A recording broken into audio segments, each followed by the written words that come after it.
Return to Monkey Island is a return for fans and developers alike. Monkey Island 2, released all the way back in 1991, ended in a confusing manner, which immediate sequels never really resolved. Ron Gilbert and team are back though to finish what they started all those years ago, in not only the best point-and-click adventure game of the year, but also one of the most charming games overall in 2022. The signature of early Monkey Island games is the sharp writing, the wit, the humour, and here in Return to Monkey Island we get all of that, and more in the opening section of the game. Before we dive into a swashbuckling adventure with Guybrush Threepwood and co, we're introduced to a couple of kids playing as pirates. The opening of the game is classic Monkey Island humour, with the writers switching things up on the play and keeping them on their toes. This is a short, sharp burst down memory lane, and then we're reintroduced to Guybrush Threepwood himself, who tells the tale of Return to Monkey Island.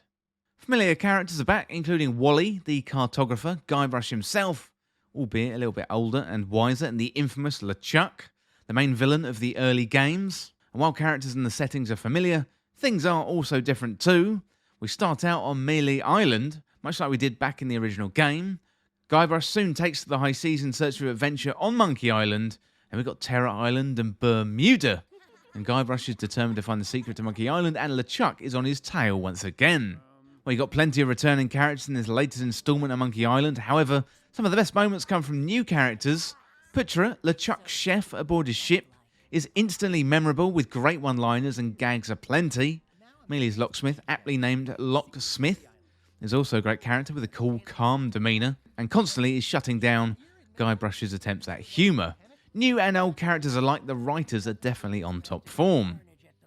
Return to Monkey Island is classic point-and-click adventuring, although thankfully it's taken on board much of the modernisation techniques found in similar games. For example, you can hold down a single key and see all the interactable items. The UI is very clean, the items and menus aren't confusing, plus you can't get stuck in a frustrating loop. And early on in the game you get given a hints book, which you can use when you get stuck. Also gives you a few levels of responses, ask once and the tip will be vague, ask again it'll be slightly more specific, and so on, until you're pretty much given the solution. This is great if you get frustrated by puzzles and simply want to enjoy the story. So this feels like point-and-click adventuring at its most refined. Walk around, you have a chat with all the weird and wonderful characters.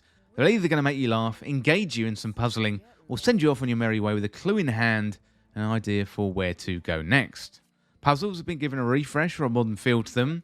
They don't feel rehashed from previous entries.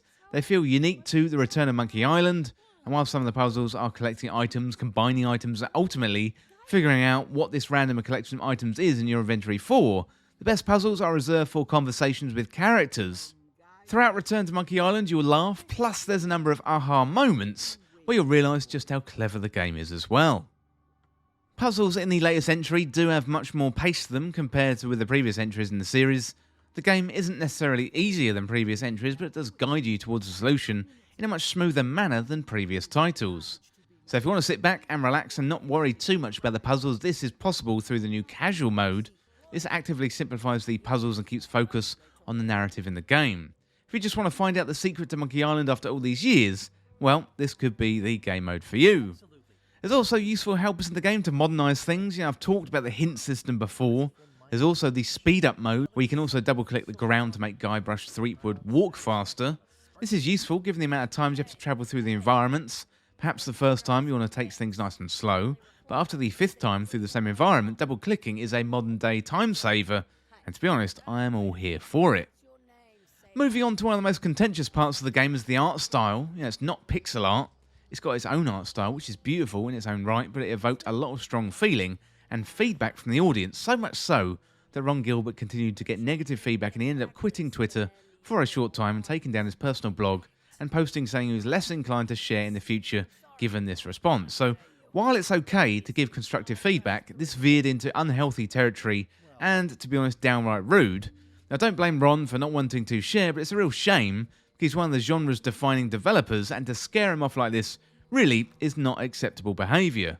Personally, I don't really mind the art style. I like pixel art just fine, but this has its own style and it's good looking with its own merits.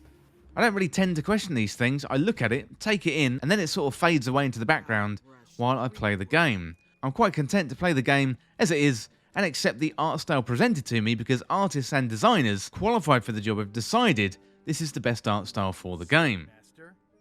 I can certainly see the point of view of people not agreeing with it, but to be honest, you've got to do it in a respectful manner.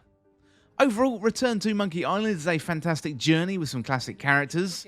I don't really want to go into spoiler territory with the narrative, but it's excellent, plus you get a word from the developers in there too. Much like players are returning to Monkey Island to discover its secrets, the developers are returning to a long-lost franchise of their past, one they swore they'd never return to at one point, but I'm really glad that they did decide to come back, even though it's 30 years later. Well, the game was developed by Terrible Toybox. It was published by Devolver Digital. It's available for Switch, PS5, Xbox Series S and X, Mac, PC and Xbox Cloud Gaming. Originally, it was released on the 19th of September 2022. I should mention, also, it is available on Xbox Game Pass, so if you've got this service, definitely give it a try. Well, that is it for now for my review of Return to Monkey Island. Thank you so much for watching or listening. Hit that subscribe button down below and subscribe to This Week in Video Games. Or you can check me out on Twitter at TWIVG Podcast. If you enjoyed this video, found it useful, liking and sharing the video would really help me out. Otherwise, check out the other videos on the channel.